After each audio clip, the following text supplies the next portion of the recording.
Okay, so kung tatanungin niyo ako how I research or how I read um, news about my stocks, I go to. It's nothing new. Everyone knows this. Almost all of the investors knows this. But if you're a beginner, if you don't know a thing about how do people invest or how do they do the research, this is the first site, very well known site that PSE created for everyone, that anyone can access this, edge.psc.com.ph. So,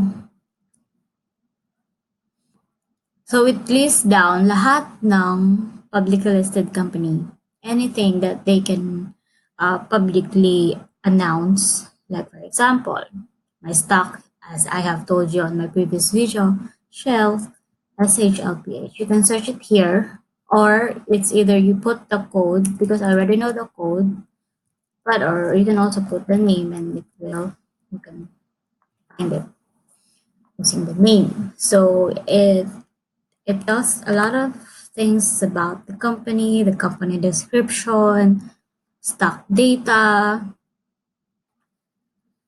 and they almost update this every day.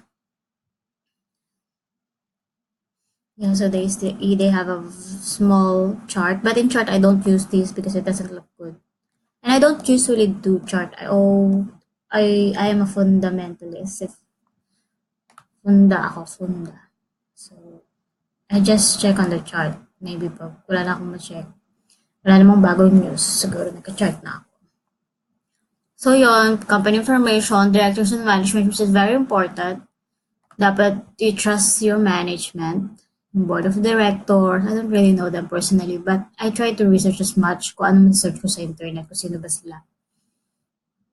Cesar Romero, ang nabasa ko siya dati sa kanya, he's been in the company for more than 30 years. I think this Shell is his first job.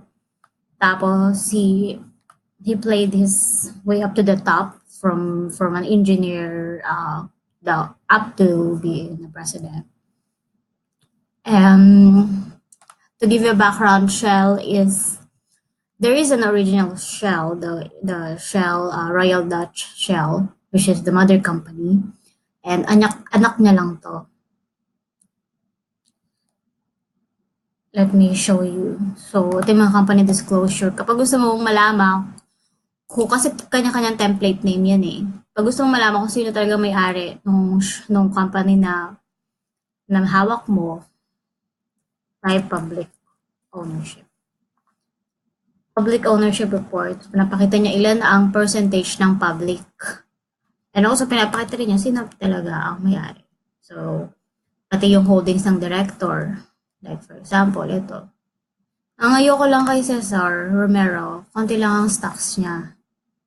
Diba? Where is Cesar Romero? Yeah. I want a president who buys shares of the company. Diba? Siyempre, 4,290 times. I think the present price is how much? 40.35. So, yeah. 173,000, president ka, 173,000 lang meron ka.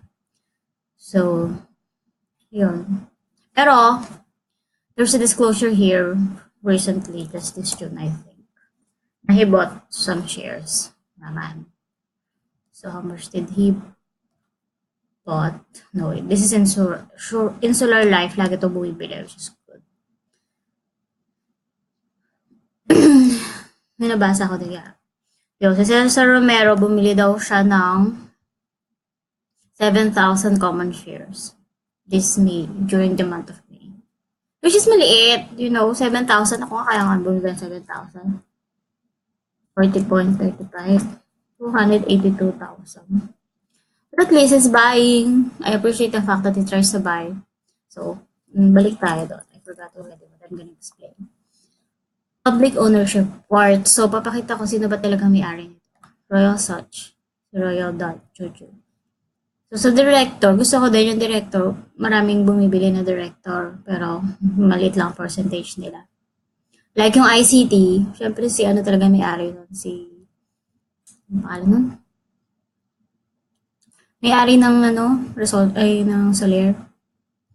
Basta alam yun na yun. Kalimutan ang pangalan. Okay.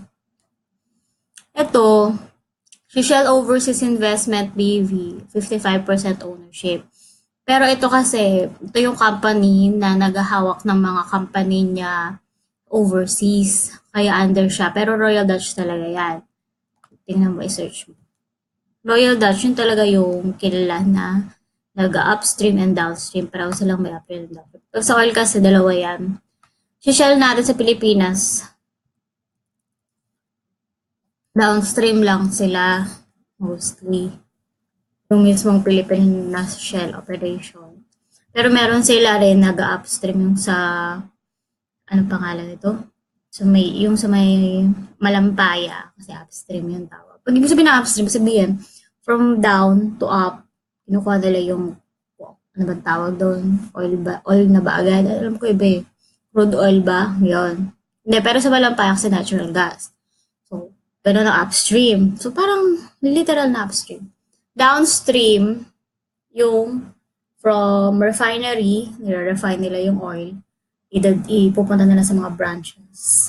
So, yun, downstream. Pero sa Pilipino siya, mostly downstream lang siya. I read it somewhere. So, ako ba yun nabasa? Blah, blah, blah, blah, blah, blah. Ayun. Company's integrated downstream operations span from importing crude oil, Shell overseas. So, yan, sinerch ko. Ayun, si Royal Dutch Shell. This is really the very, very parent ni Shell, which is the very well-known Shell sa ibang bansa.